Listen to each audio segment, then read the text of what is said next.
Hello everyone, नमस्ते। मेरे YouTube channel में आपका स्वागत है।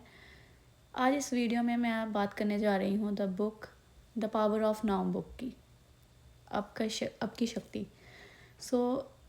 इस बुक में मैंने बहुत ही अच्छी चीज़ें पढ़ी हैं जो मैं आपके साथ शेयर करना चाहती हूँ। द बुक जो है वो लिखी गई है एकार्ट टॉल के द्वारा और इसमें उन्होंने बहुत ही अच्छी बातें समझाई हैं। ये किताब हमें बताती है कि अगर हम अपने अतीत या भविष्य के बारे में सोचते रहते हैं तो हम असल जीवन का आनंद नहीं ले पाते। इस किताब में हमें मानसिक विचारों और परेशानियों से छुटकारा पाकर शांति और खुशी पाने का तरीका बताया गया है। अगर मैं इसे डिटेल में बताऊं इस वीडियो में कि बुक है किस बारे में, तो जो बुक है वो डिफरेंट कंसेप्ट को कवर करती है। इन्होंने ये कवर किया है कि वर्तमान में जीना किताब का मुख्य विचार है। जो लेखक है वो लिखता है कि जीवन का असली पल केवल वर्तमान है। अब जब हम अपने अतीत की यादों या भविष्य की चिंता में खो जाते हैं तो हम उस समय को महसूस नहीं कर पाते जो अब हो रहा है। उनका मुख्य विचार इसमें यह है कि अतीत जब नहीं है और भविष्य अभी आया नहीं है, जो समय हमारे पास है वह सिर्फ वर्तमान है। जब हम पूरे तरह से स्वीकार करते हैं तो हम शांति और संतोष पा सकते हैं। इस बुक में उन्होंने मुख्य तौर पर एक और कंसेप्ट को कवर किया है, मन और अहंकार, खुद से झूठी पहचान बनाना। वे कहते हैं कि हमारा मन ही हमारे दुख का कारण बनता है। हमारा मन हमेशा विचारों और भावनाओं से भरा रहता है जो हमें वर्तमान पल से दूर ले जाते हैं। हम इन विचारों से खुद को पहचानते हैं और यही हमारे अहंकार को जन्म देते हैं। अगर मुख्य विचार इसका सोचें तो अहंकार वह है जो हमें अपने अतीत और भविष्य से जोड़ता है, जिससे हम अपने असली स्वयं से दूर हो जाते हैं। हमें अपने विचारों से खुद को अलग करना सीखना चाहिए और सिर्फ होने का अनुभव करना चाहिए। इस वीडियो में मैं आपको ये और कंसेप्ट भी है जो बताना चाहती हूँ इस बुक के रिगार्डिंग। उन्होंने इसमें जागरूकता अवेयरनेस के बारे में भी बात की है, अपने मन को देखना। तो लेखक लिखता है कि हमें सभी अपने विचारों और भावनाओं को बिना किसी निर्णय के देख सकते हैं और जब हम ऐसा करते हैं तो हम शांत और जागरूक हो जाते हैं। इस जागरूकता से हम मानसिक परेशानी से बाहर निकल सकते हैं और शांति पा सकते हैं। उनके द्वारा जब हम अपने विचारों और भावनाओं को केवल देखें तो हम शांति पा सकते हैं। हम इनसे जुड़े बिना मौजूद रह सकते हैं। इस किताब में उन्होंने एक और कंसेप्ट चूज़ किया है, वो है दर्द शरीर, पुराने दुख को छोड़ना। उन्होंने कहा है कि दर्द शरीर का उल्लेख किया जो हमारे पुराने दुख और भावनाओं का संग्रह है। ये दर्द शरीर हमें बिना सोचे समझे प्रतिक्रिया करने पर मजबूर करता है, जो मानसिक तनाव और परेशानी को बढ़ावा देता है। मुख्य विचार, दर्द शरीर वह भावनात्मक दर्द होता है जो पुराने अनुभवों और हमारे शरीर और मन में जमा हो जाता है।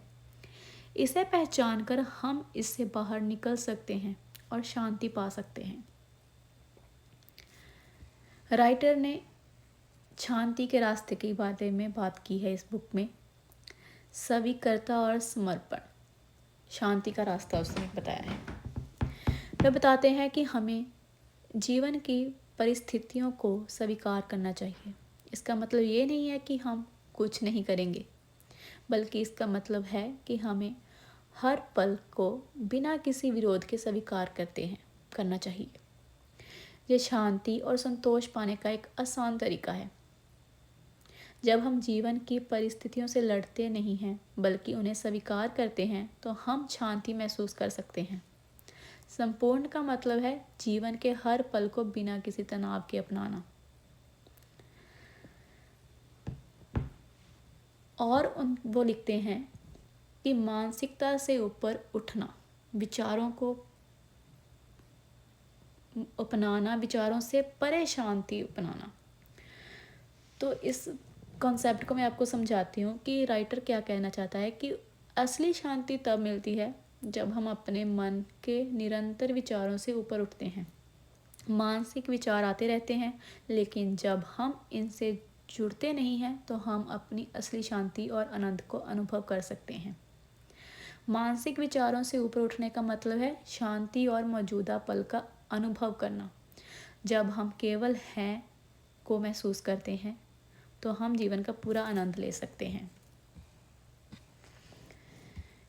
इस किताब में और जो कंसेप्ट है वो है आत्मज्ञान और उपस्थिति, अपने असली स्वयं का जानना।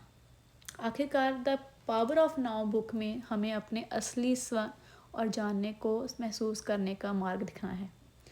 राइटर कहता है कि हमारा असली जो हमारे विचार हैं, शरीर पर हैं, वो वर्क करते हैं कि नहीं, हम उसके रिगार्डिंग अवेयर रहते हैं।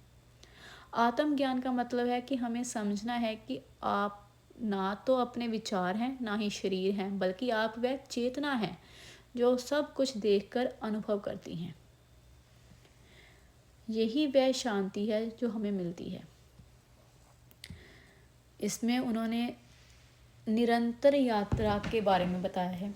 परिवर्तन का रास्ता क्या है? उनके अनुसार जागरूकता एक एक बार का अनुभव नहीं है, बल्कि ये एक निरंतर यात्रा है। जब हम वर्तमान पल में रहते हैं, अपने विचारों को देखते हैं और जीवन को स्वीकार करते हैं, तो हम शांति और आनंद को और बढ़ते जाते हैं। शांति की यात्रा केवल वर्तमान पल में जीने से शुरू होती है। ये कोई भविष्य में हासिल करने वाली चीज़ नहीं है, बल्कि ये हमारे भीतर है और हम इसे अनुभव कर सकते हैं। ये बुक हमें सिखाती है कि अगर हम अपने अतीत और भविष्य की चिंता छोड़कर केवल वर्तमान पल को जीते हैं तो हम असली शांति और खुशी पा सकते हैं। जब हम अपने मन को देखना, पुराने दुखों को छुटकारा पाना और जीवन को स्वीकार करना सीखते हैं तो हम अपनी असली खुशी पा सकते हैं, असली शांति पा सकते हैं लाइफ में। तो ये बहुत ही अच्छी बुक है, बहुत ही सीखने को मिलता है, क्योंकि हम आजकल जो हम लोग हैं बहुत ही स्ट्रेसफुल लाइफ जी रहे हैं। तो आई थिंक अगर किसी को बहुत ज़्यादा चिंता रहती है पास्ट के बारे में सोचकर, फ्यूचर के बारे में सोचकर, और वो अपना जो है प्रेजेंट का टाइम भी है जो एंजॉय नहीं कर पाते, उन्हें ये बुक ज़रूर पढ़नी चाहिए ताकि उन्हें जो है इस बारे में पता चले कि हमें प्रेजेंट को एंजॉय करना चाहिए। मैं आप सबको रेकमेंड करती हूँ कि ये बुक बहुत अच्छी है। अगर आपको लगता है कि ये बुक हेल्पफुल हो सकती है आपकी लाइफ को चेंज करने के लिए तो प्लीज़ इसे पढ़िए और प्लीज़ मेरे चैनल को सब्सक्राइब कीजिए, लाइक कीजिए। Thank you so much. मैं आपके साथ और भी अच्छी बुक्स जो हैं वो शेयर करूँगी। आज की जो बुक थी द पावर ऑफ नाउ, ये आपको अगर अच्छी लगी तो आप प्लीज़ इसे पढ़िएगा।